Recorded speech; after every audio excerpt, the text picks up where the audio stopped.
অসমৰ প্ৰতিটো প্ৰান্তত এতিয়া কেনেধৰণৰ পৰিৱেশ সেয়া আমি নতুনকৈ কোৱাৰ কোনো যিহেতুকে প্ৰয়োজনেই নাই কাৰণ অসমৰ ৰাইজে গম পায় যে অসমৰ চৌদিশে এতিয়া নিৰ্বাচনৰ বতা চাৰিওফালে কেৱল নিৰ্বাচনৰ ৰণডংকা প্ৰতিগৰাকী প্ৰতিদ্বন্দ্বীৰ আৰু ৰাইজে দেখিছে এতিয়া অসমৰ প্ৰতিটো প্ৰান্তৰ প্ৰতিচ্ছবি নিৰ্বাচনৰ বতাহ আৰু নিৰ্বাচন যিহেতুকে 9 এপ্ৰিলত অনুষ্ঠিত হ'ব আৰু মে'ত ভোট গণনা 4 মে'ত ভোট গণনা আবেলিলৈ সংখ্যাগৰিষ্ঠতা লাভ কৰা দলটোৱে তাৰ পাছতে ৰাজ্যত নতুনকৈ চৰকাৰ গঠন কৰিব আৰু তাৰে প্ৰাক্ষণত ৰাজ্যখনৰ প্ৰতিটো সমষ্টিৰ উন্নয়ন বা বিকাশ কেনেধৰণেনো হৈছে তাৰ বুজ ল'বলৈ আমি প্ৰতিটো প্ৰান্তলৈ প্ৰেৰণ কৰিছিলোঁ আমাৰ সতীৰ্থ সাংবাদিকসকলক এইবাৰ আমি দৰঙৰ ৰাইজৰ মনৰ বতৰা ল'বলৈ গৈছিলোঁ কাৰণ দৰঙত আছিল আমাৰ সতীৰ্থ দুগৰাকীকৈ সাংবাদিক এগৰাকী হৈছে লক্ষেশ্বৰ বৰুৱা আৰু আনগৰাকী হৈছে জিতুমণি ভূঞা আৰু দুয়োগৰাকীয়ে সচেতন ৰাইজৰ পৰা মন্তব্য ল'বলৈ তেওঁলোকে চেষ্টা কৰিছিল আৰু সচেতন ভোটাৰ বা জ্যেষ্ঠৰ পৰা নৱপ্ৰজন্মৰ ভোটাৰলৈকে তেওঁলোকে মন্তব্য ল'লে দৰঙৰ ৰাইজৰ পৰা তেওঁলোকে যি মন্তব্য গ্ৰহণ কৰিছে কেইবাটাও প্ৰসংগত মন্তব্য গ্ৰহণ কৰিছে আৰু তাৰ কিনো তেওঁলোকে মন্তব্যসমূহ দিছে আমি আপোনালোকক এতিয়া জনাব বিচাৰিছো দৰঙৰ উন্নয়নৰ আঁৰত বিজেপি মিত্ৰজোঁটৰ চৰকাৰ আছে বুলি প্ৰশংসাত পঞ্চমুখ হৈ পৰিল দৰঙৰ ৰাইজ জ্যেষ্ঠজনৰ পৰা নৱপ্ৰজন্মৰ সচেতন ভোটাৰলৈকে প্ৰতিগৰাকীৰ মন্তব্যত দেখিবলৈ পোৱা গৈছে যে তেওঁলোকে এইবাৰো দৰঙত বিজেপি প্ৰাৰ্থী বা বিজেপি মিত্ৰজোঁটৰ প্ৰাৰ্থী জয়ী হোৱাটো বিচাৰে আৰু অসমত বিজেপি চৰকাৰে শাসনলৈ আহিব বুলিও তেওঁলোকে দৃঢ় বিশ্বাস মনত ৰাখিছে আনহাতে অসম মালা প্ৰকল্পৰ অংশ হিচাপে অসমৰ চিপাজাৰ যি টংলা পথৰ উল্লেখযোগ্য উন্নয়ন বা যি উন্নীতকৰণ এই সন্দৰ্ভতো আমি ৰাইজৰ মন্তব্য ল'বলৈ চেষ্টা কৰিছিলোঁ সচেতন ৰাইজে এই ক্ষেত্ৰত ক'লে যে 282 কোটি টকাৰো অধিক টকাৰে নিৰ্মিত এই পথৰ উন্নয়নৰ ফলশ্ৰুতিত দৰংবাসী ৰাইজে পূৰ্বৰ সমস্যাৰ পৰা যাতায়াতৰ সমস্যাৰ পৰা পৰিত্ৰাণ পাইছে বিজেপি শাসিত বা বিজেপিৰ দিনত বিজেপি শাসিত এই চৰকাৰৰ দিনত বাটপথৰ উন্নয়ন উপযুক্ত নিবনুৱাসকলক শিক্ষিত নিবনুৱাসকলক নিকাভাৱে চৰকাৰী চাকৰি দিয়া কোনো ধৰণৰ টকা পইচাৰ তাত লেনদেন নাই ঘোষ নাই মহিলাসকলক গুৰুত্ব প্ৰদান কৰিছে আৰু কিছু আঁচনি প্ৰণয়ন কৰিছে সেই আঁচনিসমূহৰ জৰিয়তে সমগ্ৰ অসমৰ লগতে দৰঙৰ ৰাইজকো উপকৃত কৰিছে ভাৰতীয় জনতা পাৰ্টি চৰকাৰৰ দিনত মাননীয় প্ৰধানমন্ত্ৰী নৰেন্দ্ৰ মোদী মহোদয়ৰ শাসনকালত আমাৰ অসমৰ মুখ্যমন্ত্ৰী ডক্টৰ হিমন্ত বিশ্ব শৰ্মা মহোদয়ৰ কাৰ্যকালত সৰ্বানন্দ সোণোৱাল মহোদয়ৰ যি কাৰ্যকালত যি বৰ্তমান ধাৰাবাহিকভাৱে যিটো উন্নয়ন সমাজৰ উন্নয়ন হৈ আছে ৰাস্তা ঘাটকে ভিতৰ কৰি সকলোতে আগতে আমি নিজে চকু দি দেখিছিলোঁ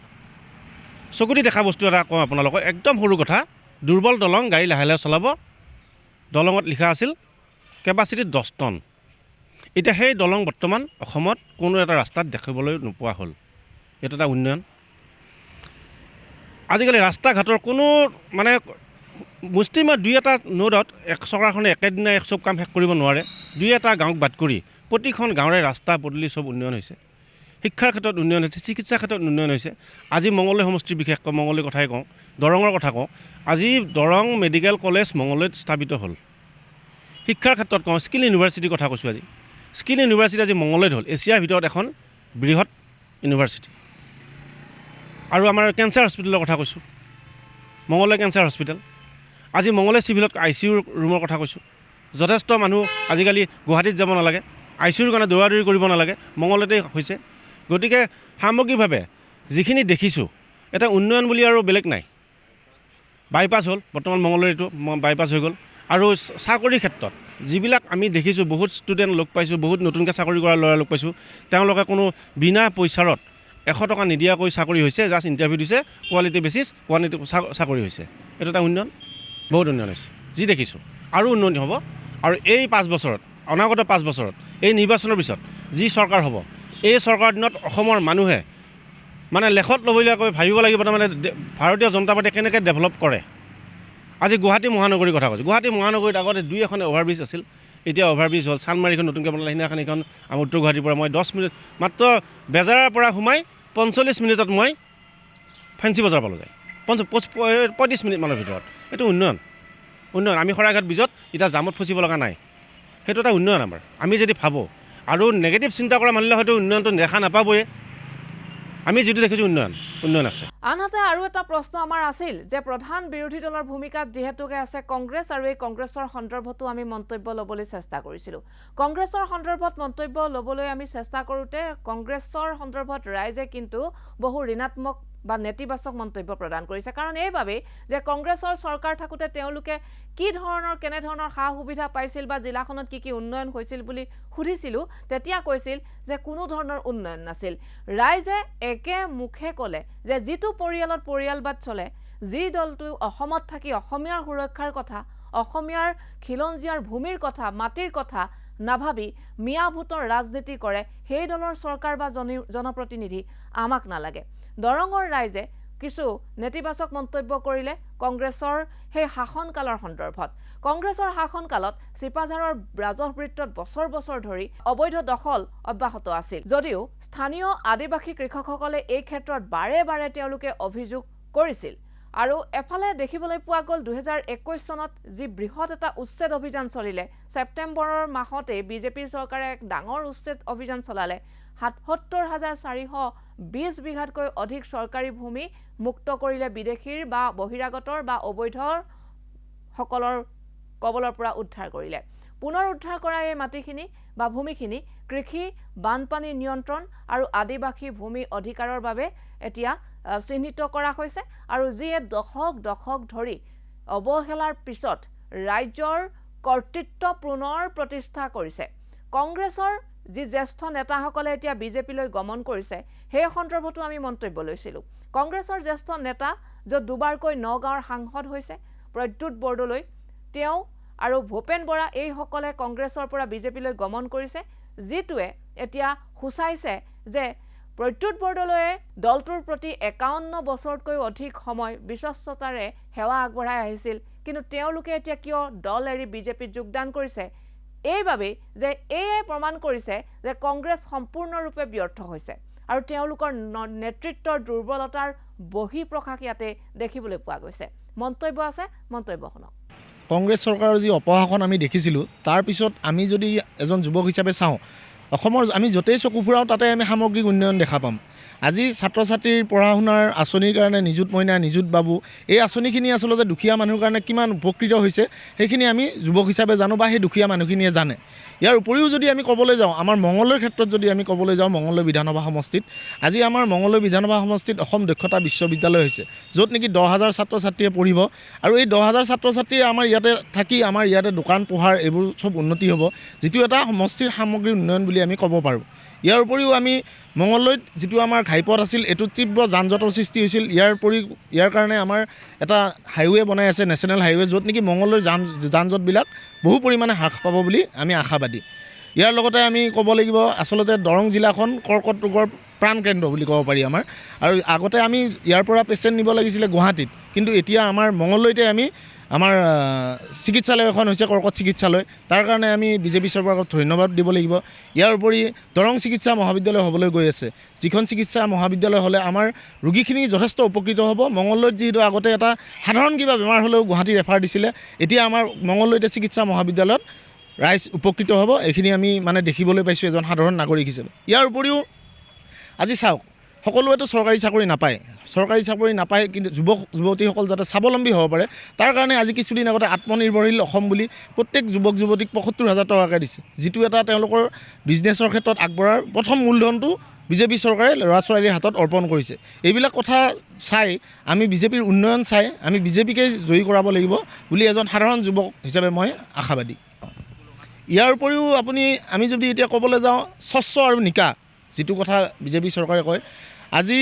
হিমন্ত বিশ্ব শৰ্মা ডাঙৰীয়াই মুখ্যমন্ত্ৰী হোৱাৰ লগে লগে ঘোষণা কৰিছিল মই 1 লাখ চাকৰি দিম, আৰু এই 1 লাখ চাকৰি সম্পূৰ্ণ স্বচ্ছ আৰু নিকা হোৱা বুলি আমি এইকাৰণে বিশ্বাসী। আজি আমাৰ ঘৰৰ ওচৰৰে যিবিলাক ছাত্ৰ ছাত্ৰীয়ে যিবিলাকে পাইছে চাকৰি, তেওঁলোকক আমি সুধিলে গম পাওঁ, তেওঁলোকে আগতে বহুতে এটেম্প কৰিছিলে। আজি যিবিলাকৰ বয়স